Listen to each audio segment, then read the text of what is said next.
What if I told you that no one can make you angry unless you hand them the power to do it? You can't control others, only yourself. This simple truth, once deeply understood, can change your life. Most people spend their energy trying to make others behave differently, wishing people would speak more kindly, act more respectfully, or understand their point of view. But life doesn't work that way. The world isn't obligated to cater to your expectations. People will gossip, criticize, ignore, interrupt, and judge. The moment you stop expecting the world to be fair or people to be kind is the moment you gain power. Because the real battlefield is not out there, it's inside your own mind. Think about the last time someone made you angry. Maybe they cut you off in traffic, lied to you, talked down to you, or betrayed your trust. Your body tensed up. Your heart rate increased. Your mind began replaying the scene, imagining different comebacks, wishing you had reacted differently, or plotting what you'll say next time. That's not just anger, that's mental imprisonment. And who holds the key? Not them. You do. The person who offended you might be out enjoying their day, completely unaware of the storm they left behind in your mind. You suffer, while they continue unaffected. When you try to control what others do or say, you give them the remote control to your emotions. That's the opposite of power. Now, imagine the alternative. Someone insults you, and you smile. Not out of arrogance, but because you recognize what's really happening. Their comment is a reflection of their own state of mind, not yours. You don't absorb their energy. You don't internalize their disrespect. You observe, you process, and you move on. This isn't weakness. This is strength at the highest level. To be unmoved in a world that tries to shake you, that's true dominance. When you understand that your emotions are your own responsibility, everything shifts. You stop being reactive, and you start becoming intentional. You're no longer a puppet pulled by the strings of other people's opinions or moods. This mindset doesn't develop overnight. It's a discipline. It's a commitment to becoming emotionally intelligent and spiritually grounded. It's about asking yourself one powerful question every time someone bothers you. Is this worth my peace?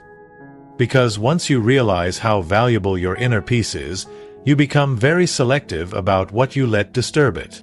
You start to notice your triggers, not so you can blame others, but so you can free yourself. If someone always makes you feel small, don't try to make them see your worth. Remember that your worth isn't up for negotiation.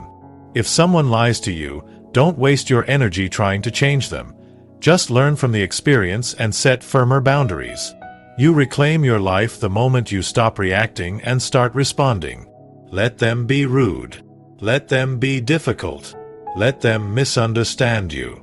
That's their path, not yours. Your job is to master the only thing you truly own in this world, yourself. People will continue to be who they are, regardless of how much you try to reason with them. But the power comes in realizing that you don't have to dance to their tune. You don't have to defend yourself, prove yourself, or lower yourself. Emotional control is not about bottling things up or pretending to be fine. It's about choosing what gets your attention.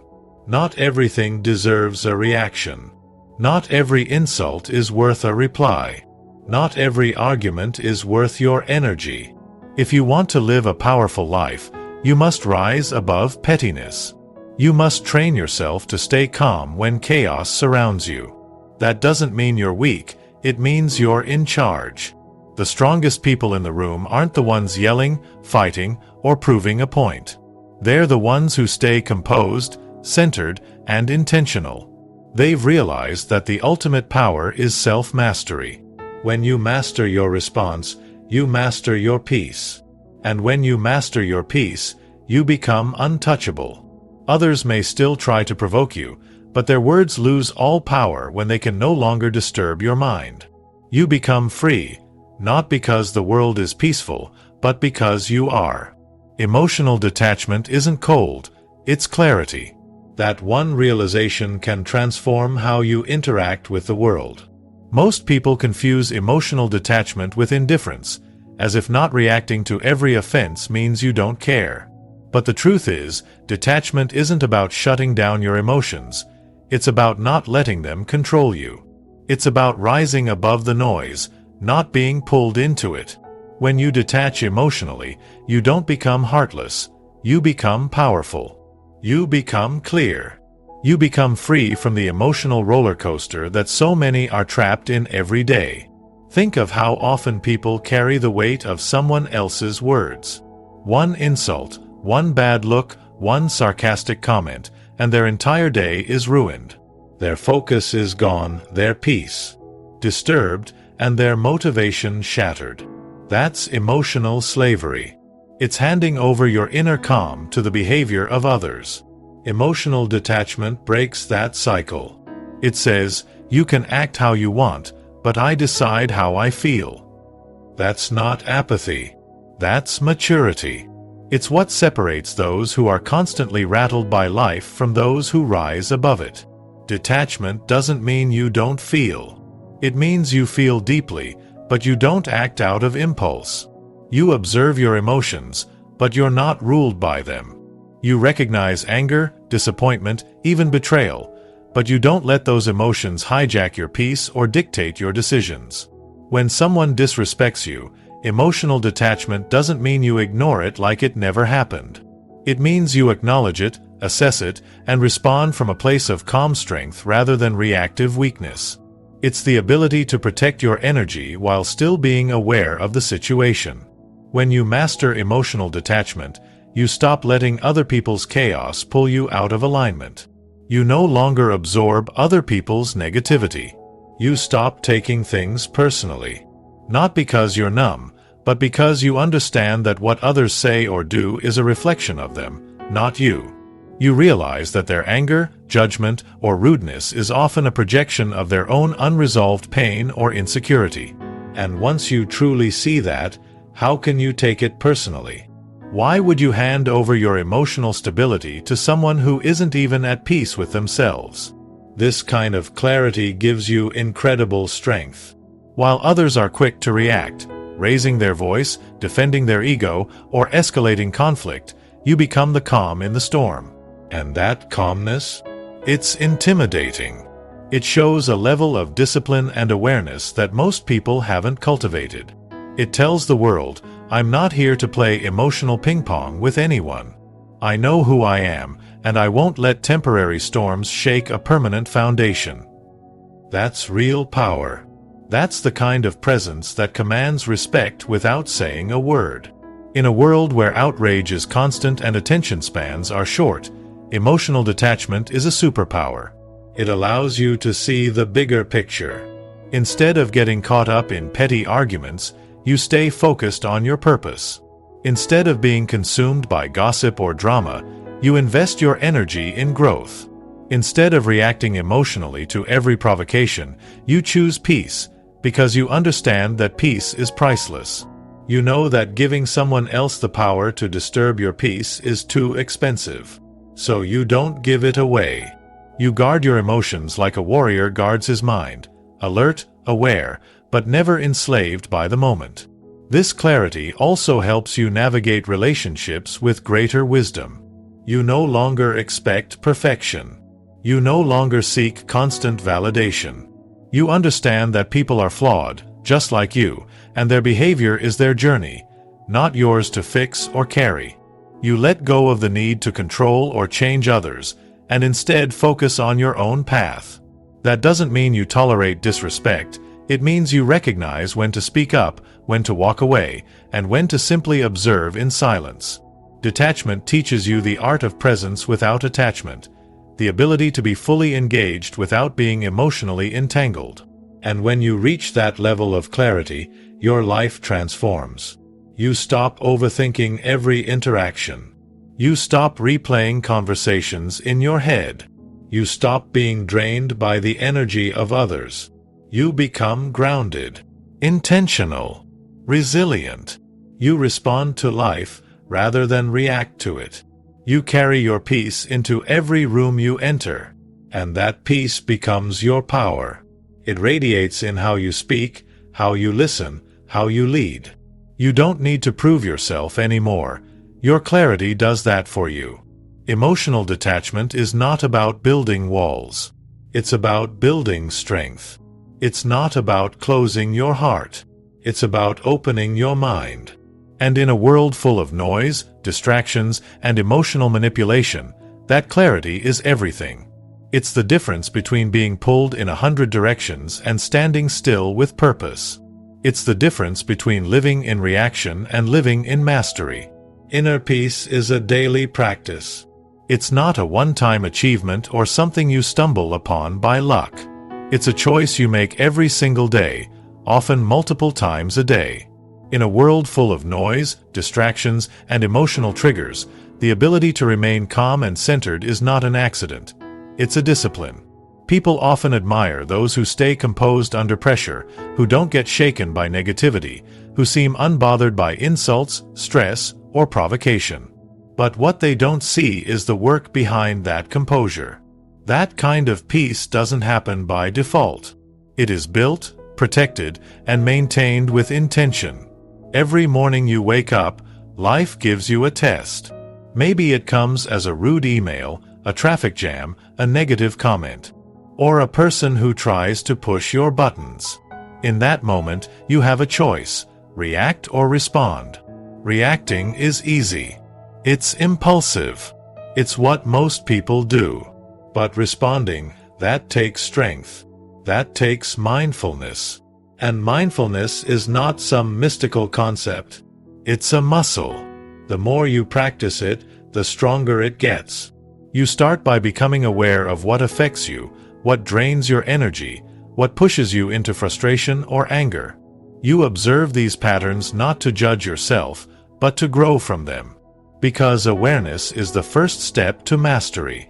When you make inner peace a daily practice, you begin to notice how much of your mental energy is wasted on things that don't matter.